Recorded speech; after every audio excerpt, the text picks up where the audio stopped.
The invitation felt less like an invitation and more like a summons.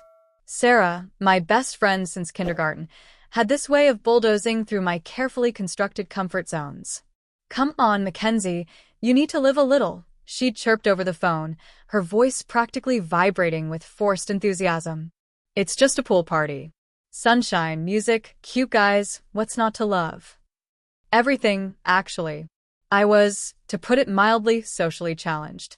Large crowds made me anxious, forced interactions made me sweat, and the idea of parading around in a swimsuit filled me with a special brand of dread. My wardrobe consisted mostly of oversized sweaters and jeans, camouflage for the socially awkward. But Sarah, bless her relentlessly optimistic heart, was determined to drag me out of my shell. And so, I found myself standing awkwardly by the edge of a shimmering blue pool, feeling like an alien who'd crash-landed in a particularly vibrant and confusing corner of Earth. The scene was exactly as I'd feared, a kaleidoscope of tanned bodies, neon swimwear, and booming music that vibrated through my teeth. People were laughing, splashing, and generally exuding an effortless coolness that I could only dream of. Sarah, of course, had vanished the moment we'd arrived, presumably swept away by the promise of cute guys. I scanned the crowd, hoping to catch a glimpse of her blonde ponytail bobbing above the throng, but she was nowhere to be found. Left to my own devices, I did what I always did in uncomfortable situations. I gravitated toward the food. A small table laden with appetizers sat tucked away in a relatively quiet corner. I figured I could at least pretend to be occupied while I waited for Sarah to reappear or, failing that, for the earth to swallow me whole. Balancing a flimsy paper plate piled high with mini-quiches and olives, I leaned against a nearby wall, trying to make myself as invisible as possible. The quiches were surprisingly good, savory and flaky, and for a brief moment, I managed to forget my surroundings. "Enjoying yourself?" The voice, a low, husky murmur, startled me so badly that I nearly dropped my plate. I whirled around, my heart hammering against my ribs, to find a woman standing directly behind me. She was tall, with a cascade of dark, glossy hair that tumbled down her shoulders. Her eyes, a striking shade of emerald green, sparkled with amusement as she took in my flustered expression. Her figure was the kind that stopped you dead in your tracks, wearing a black swimsuit that left little to the imagination. "Oh, hi," I stammered, my cheeks flushing crimson. "I didn't see you there." "Obviously," she said, a playful smile curving her lips. "You seemed rather engrossed in those quiches." I felt a wave of mortification wash over me. Great, not only was I a social pariah, but I was also a glutton.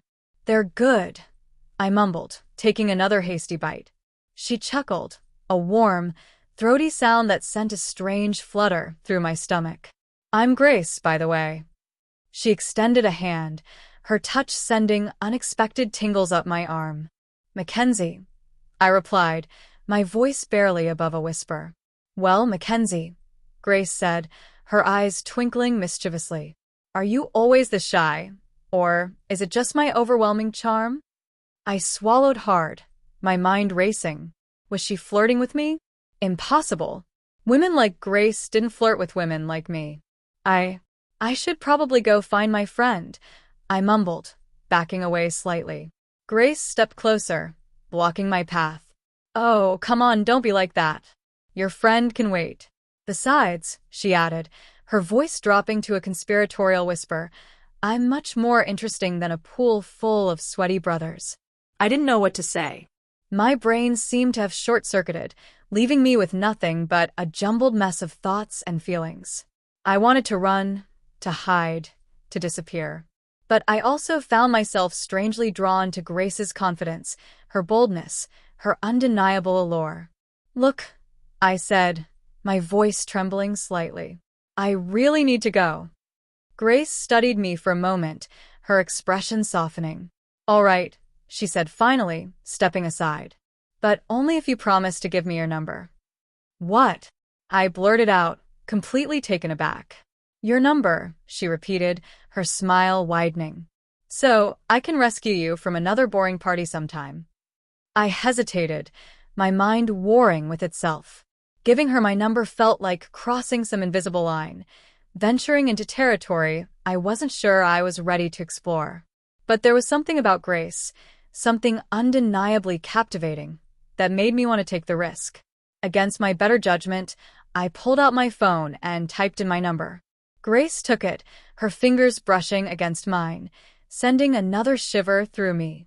"I'll be in touch, McKenzie," she said, her eyes locking with mine. "And next time," she added with a wink, "I expect you to save me a quiche." And with that, she turned and disappeared back into the crowd, leaving me standing there, breathless and bewildered, wondering what on earth had just happened. My phone buzzed later that evening, the sound cutting through the comfortable silence of my apartment. I knew, even before I glanced at the screen, who it would be. Grace. "Hey McKenzie, it's Grace from the pool. Just wanted to make sure you made it out alive." I stared at the message for a solid 5 minutes, my thumb hovering over the keyboard. What did one even say to a woman like Grace? I was used to polite, perfunctory exchanges, not whatever this was. This felt like walking a tightrope without a safety net. Me? Yeah, I made it. Thanks. And thanks for, saving me from the quiches. Smooth, McKenzie, real smooth. Grace. The quiches were merely a pretext. I'm much more interested in saving you from yourself. So, what does a girl like you do for fun? My eyebrows shot up. A girl like me? What did that even mean? I was a creature of habit, content with my books, my movies, and the occasional board game night with Sarah. Excitement, for me, usually involved discovering a new brand of tea. Me? I read. A lot. And I like old movies. And I'm really good at Scrabble. I cringed as soon as I sent the message. I sounded like the world's most boring human being. Grace. Intriguing. I'm more of a living-in-the-moment kind of girl. But I'm always up for a challenge. How about we combine our interests? Dinner and a movie? My treat. Dinner? With Grace? My stomach lurched. This was escalating far too quickly. Me? I don't know, Grace. I'm pretty busy this week. It wasn't a complete lie. I did have a mountain of paperwork to catch up on at work. But the truth was I was terrified. Terrified of being judged. Terrified of being awkward. Terrified of, well, everything. Grace. Come on, McKenzie. Don't tell me you're going to let a little paperwork stand in the way of adventure. How about Friday? I know this amazing little Italian place downtown. Her persistence was both annoying and strangely flattering. No one had ever pursued me this relentlessly before. Me? I really don't think. Grace. One dinner, McKenzie. That's all I'm asking. If you're not having a good time, you can bail. No hard feelings. But if you don't give it a chance, you'll never know what you're missing. She had a point. A small, terrifying point. I gnawed on my lip, my mind swirling with conflicting thoughts. Part of me wanted to run and hide, to block Grace's number and pretend this whole thing never happened. But another part of me, a small, rebellious part, was curious. What if Grace was right? What if I was missing out on something amazing? Me? Okay, fine. Friday. But if I start quoting lines from Casablanca, you have my permission to leave. Grace. Deal. I'll pick you up at 7. Get ready for some adventure, McKenzie. I stared at the message, my heart pounding in my chest. Adventure? What had I gotten myself into? The next few days were a blur of anxiety and anticipation. I spent hours agonizing over what to wear, what to say, how to act. I consulted Sarah, who, predictably, was ecstatic. Go for it, McKenzie, she squealed, practically bouncing off the walls. This could be huge. You deserve to have some fun. Easy for her to say. She wasn't the one facing the prospect of a potentially disastrous dinner with a woman who could probably bench press me. Friday evening arrived with agonizing slowness. By 6:30, I was a nervous wreck, pacing back and forth in my apartment, feeling like I was about to walk the plank. The doorbell rang promptly at 7 o'clock. I took a deep breath, plastered on a nervous smile, and opened the door. Grace stood there, looking even more stunning than I remembered. She was wearing a sleek black dress that accentuated her curves, and her emerald eyes sparkled with warmth and amusement. "Ready for that adventure, McKenzie?" she asked, her voice a low, husky purr. I swallowed hard, trying to regain my composure. "As I'll ever be," I managed to say, my voice trembling slightly. As we walked out the door, I couldn't shake the feeling that I was stepping into the unknown. And for the first time in a long time, that thought didn't fill me with dread. It filled me with a strange, unsettling sense of excitement. The Italian restaurant Grace had chosen was tucked away on a quiet side street, a cozy haven of warm lighting and the comforting aroma of garlic and herbs. Soft music played in the background, creating an intimate and inviting atmosphere. It was a far cry from the chaotic pool party, and I immediately felt more at ease. Grace, however, was a different story. She exuded an effortless confidence that both intrigued and intimidated me. She seemed completely unfazed by my awkwardness, meeting my nervous glances with a playful smile and a disarming wit. "So," she began after we'd settled into our seats and ordered drinks, "tell me more about this passion for old movies. What's your favorite?" I hesitated, suddenly self-conscious. "Probably Casablanca," I admitted. "I know it's cliché, but I just love the romance, the sacrifice, the hats." Grace chuckled. "I can see that. You seem like a classic romantic at heart, McKenzie." I blushed, shifting uncomfortably in my seat. "I wouldn't go that far." "Oh, I think I would," Grace said, her eyes twinkling mischievously. Beneath that shy exterior, I sense a hidden fire. I laughed nervously, trying to deflect her attention. "Speaking of fire, this bread is amazing," I said, reaching for another slice. Grace raised an eyebrow, clearly amused by my attempt to change the subject. "Nice try, McKenzie, but you can't hide from me forever." As the evening progressed, Grace continued to chip away at my carefully constructed walls. She asked me about my job, my family, my dreams. She listened intently, her gaze unwavering, making me feel seen in a way I never had before. I, in turn, learned more about her. She was a freelance photographer, traveling the world in search of unique stories and breathtaking landscapes. She was independent, adventurous, and fiercely passionate about her work. She was everything I wasn't. With each shared story, each stolen glance, I felt myself becoming more relaxed, more open. Grace had a way of making me feel comfortable in my own skin, even when I was saying the most ridiculous things. Our food arrived, a steaming plate of spaghetti carbonara for me, a delicate seafood risotto for Grace. We ate in comfortable silence for a few minutes, savoring the delicious flavors. "So," Grace said finally, breaking the silence, "I have a proposition for you." I looked up, my heart skipping a beat. "A proposition?" "Yes," she said, her eyes sparkling with mischief. "I'm a big believer in stepping outside of your comfort zone, and I think you could use a little push." I swallowed hard, bracing myself for whatever was coming. "What did you have in mind?" "I dare you," she said, leaning closer, her voice dropping to a conspiratorial whisper, "to do something spontaneous. Something completely out of character." My mind raced. What could she possibly have in store for me? "Like what?" I asked, my voice barely above a whisper. Grace paused, tapping her finger against her chin, as if considering her options. "How about after dinner, we go dancing? Not at some stuffy club, but at this dive bar I know. They have a live band that plays the best blues music." Dancing? At a dive bar? That sounded like my worst nightmare. I don't dance," I stammered. "Exactly," Grace said, her smile widening. "That's why it's a dare. Come on, McKenzie. Live a little." I hesitated, my mind warring with itself. Part of me wanted to run screaming in the opposite direction. But another part of me, the part that was slowly starting to succumb to Grace's influence, was intrigued. "I don't know, Grace. Please," she pleaded, batting her eyelashes. "It'll be fun. And I promise, I won't let you embarrass yourself too badly." I sighed, knowing I was fighting a losing battle. "Fine," I said finally. But if I trip and fall on my face, I'm blaming you. Grace laughed, a warm, throaty sound that sent a shiver down my spine. Deal, she said. Now let's finish this pasta and get ready to boogie. As we left the restaurant, I couldn't help but feel a sense of trepidation. Dancing was definitely not my forte.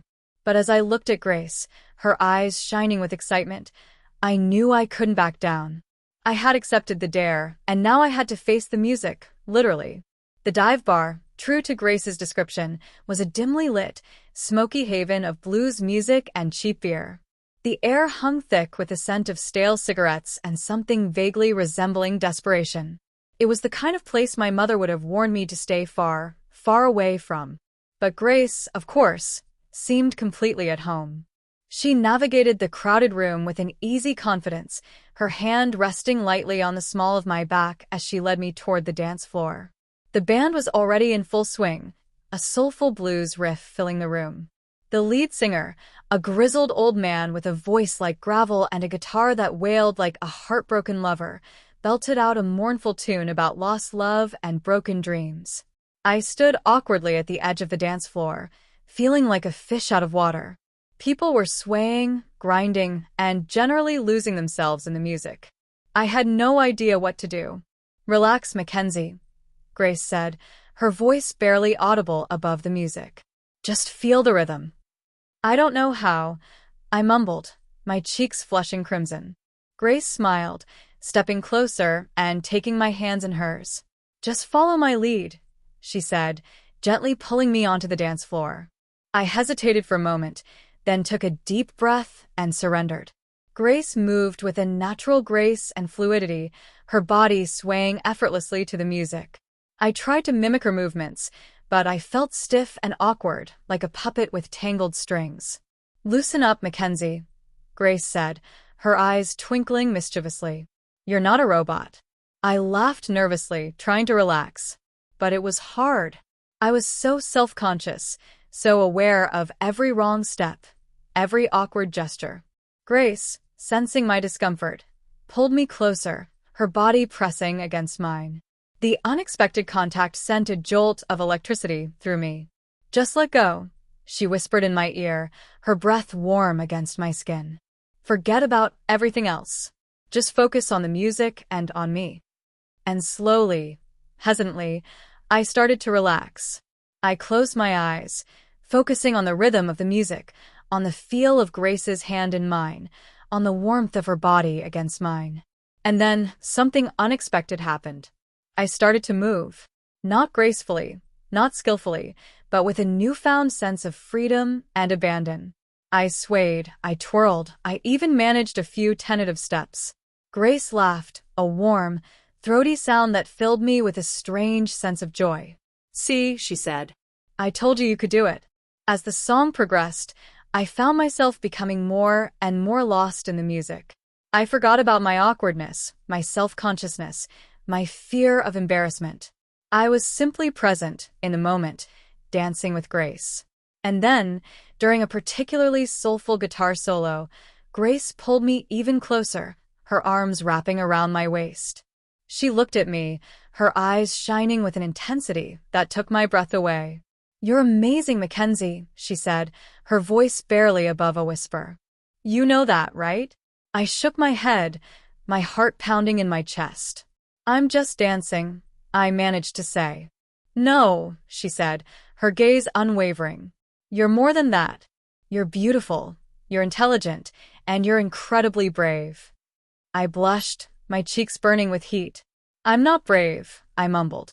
"Yes, you are," she said, gently tilting my chin up to meet her gaze. "You're here, dancing with me, stepping outside of your comfort zone. That takes courage, McKenzie." And then, before I could say anything, she leaned in and kissed me. It was a soft, tentative kiss at first, a gentle brushing of lips. But as I responded, as I opened myself up to her, the kiss deepened, becoming more passionate, more intense. I closed my eyes, surrendering to the moment. The music faded into the background, the crowded room disappeared, and all that mattered was Grace, her lips on mine, her body pressed against mine. When we finally broke apart, I was breathless and dazed. I looked at Grace, her eyes shining with an emotion I couldn't quite decipher. "Wow," I managed to say, my voice trembling slightly. Grace smiled, gently brushing a strand of hair from my face. "Yeah," she said. "Wow." As we stood there, catching our breath, I realized something profound. I had taken a risk. I had stepped outside of my comfort zone, and I had discovered something amazing about myself. I was capable of more than I ever thought possible. And it was all thanks to Grace, to her boldness, her confidence, and her unwavering belief in me. The drive back to my apartment was a blur. I was still reeling from the kiss, from the intensity of the emotions that had flooded through me on the dance floor. I kept replaying the moment in my mind, the feel of Grace's lips on mine, the warmth of her body against mine. We didn't say much on the drive, but the silence wasn't awkward. It was a comfortable silence, filled with unspoken understanding and a sense of shared experience. When we reached my apartment, I hesitated. Part of me wanted to invite Grace up, to prolong the magic of the evening. But another part of me was terrified. I wasn't sure I was ready for what might happen next. Grace seemed to sense my hesitation. "Thank you for tonight, McKenzie," she said, her voice soft and sincere. "I had a really amazing time." "Me too," I replied, my voice barely above a whisper. "I should probably go," she said, opening the car door. I nodded, feeling a pang of disappointment. "Okay," I said. I'll see you around." Grace paused, her hand on the door handle. "Or," she said, turning back to me, her eyes sparkling mischievously. "I could come up for a little while. We could listen to some music, talk." My heart pounded in my chest. This was it. This was the moment of truth. I took a deep breath, trying to calm my racing thoughts. I don't know, Grace," I stammered. "I'm not sure I'm ready for." "Ready for what, McKenzie?" she asked, her voice soft and gentle.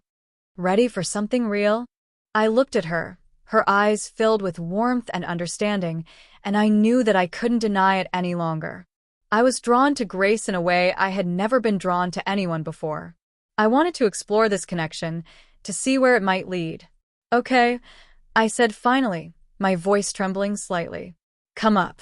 Grace smiled, a slow, sensual smile that sent a shiver down my spine.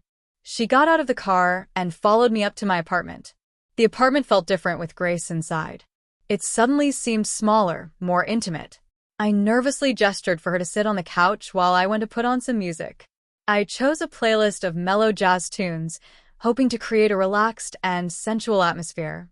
I poured us each a glass of wine and then joined Grace on the couch. We sat in comfortable silence for a few minutes, sipping our wine and listening to the music. I could feel Grace's eyes on me, studying me, and I tried my best to appear calm and composed, even though my insides were churning with nerves. Finally, Grace broke the silence. "Your apartment is cozy," she said. "It feels like you." "Thanks," I replied, blushing slightly. "I try to make it a sanctuary."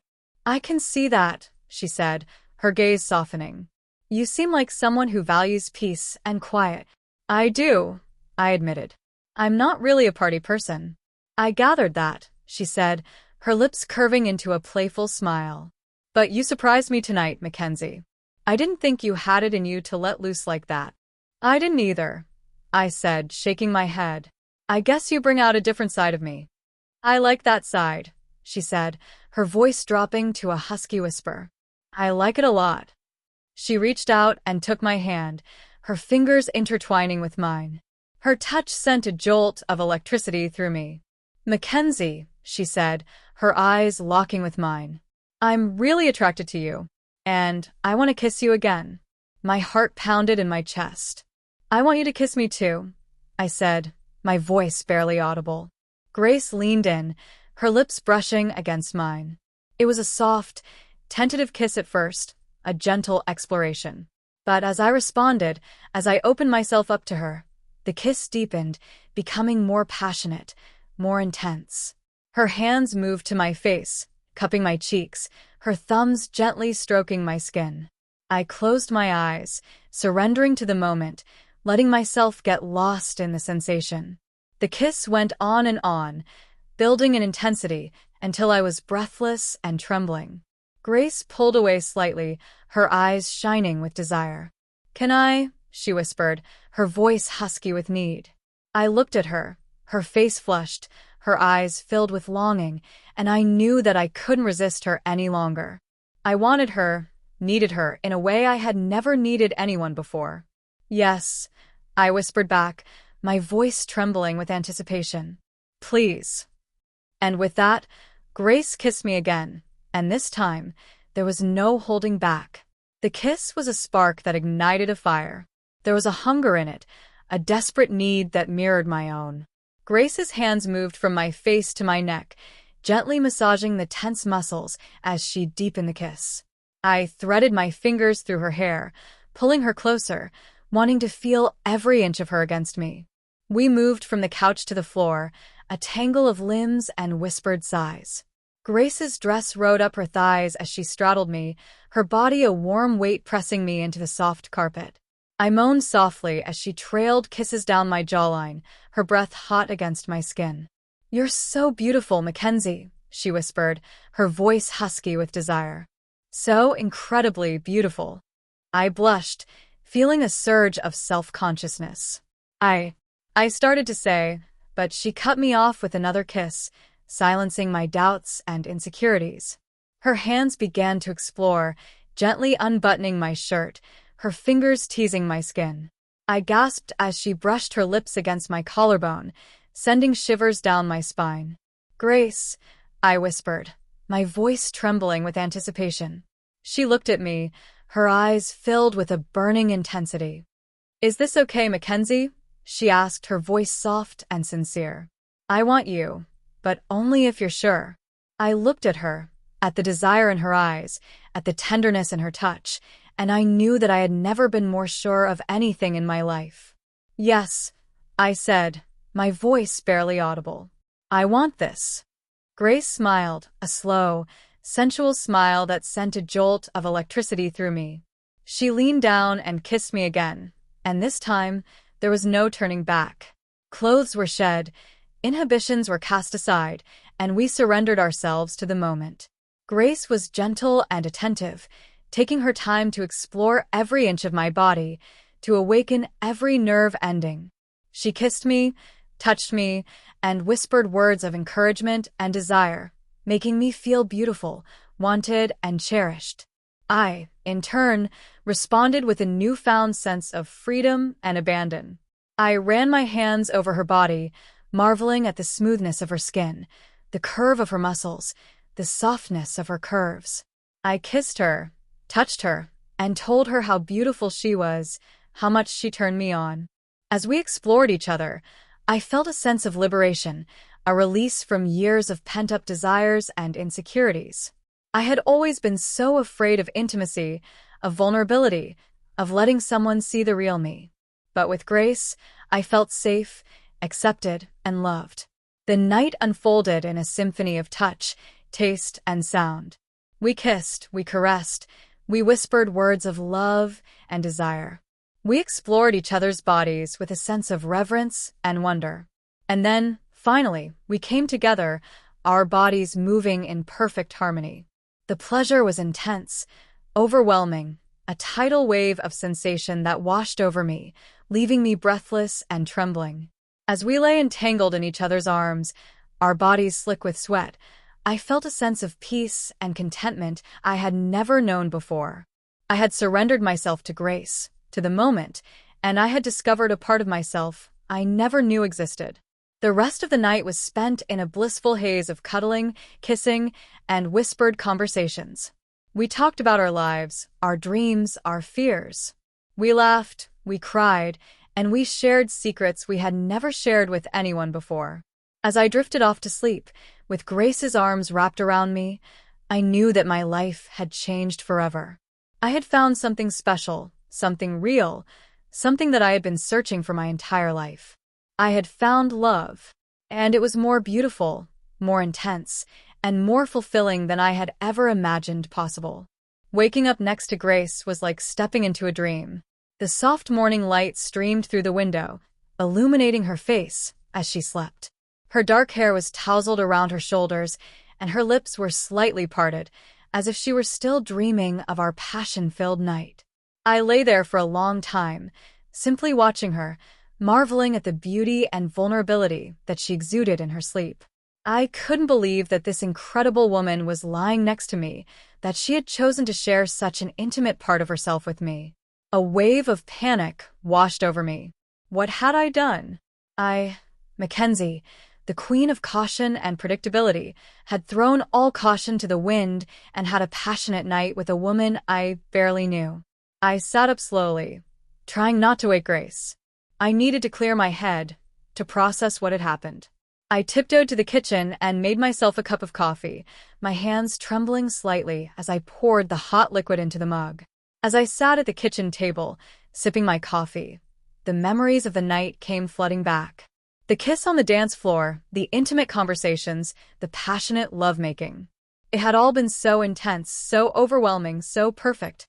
But now, in the cold light of day, doubts began to creep in. Was it real? Or was it just a fleeting moment of passion, fueled by alcohol and lust? Would Grace still feel the same way about me in the morning? Or would she regret what had happened and disappear from my life? I groaned, burying my face in my hands. I was overthinking things as usual. I needed to stop obsessing over the what-ifs and simply enjoy the moment. But it was hard. I had so much baggage, so many insecurities, so many fears. I had spent my entire life building walls around my heart, protecting myself from pain and disappointment. And now, Grace had come along and had shattered those walls with a single kiss. I took a deep breath, trying to calm my racing thoughts. I needed to talk to Grace, to get a sense of where she stood. But I was terrified of what she might say. As if on cue, Grace emerged from the bedroom, stretching and yawning. She looked around the apartment, her eyes landing on me at the kitchen table. "Morning," she said, her voice husky with sleep. "What are you doing up so early?" I shrugged, trying to appear nonchalant. "Just couldn't sleep," I said. "Want some coffee?" Grace smiled, walking over to me and wrapping her arms around my waist. "Definitely," she said, nuzzling her face into my neck. "But first, I need a kiss."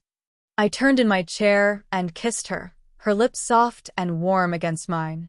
The kiss was gentle, affectionate, reassuring. "Good morning," she said, pulling away slightly. "You taste like coffee and toothpaste." I laughed nervously. "Sorry," I said. "I didn't want to wake you." "You could never wake me up too early for a kiss from you," she said, her eyes sparkling mischievously.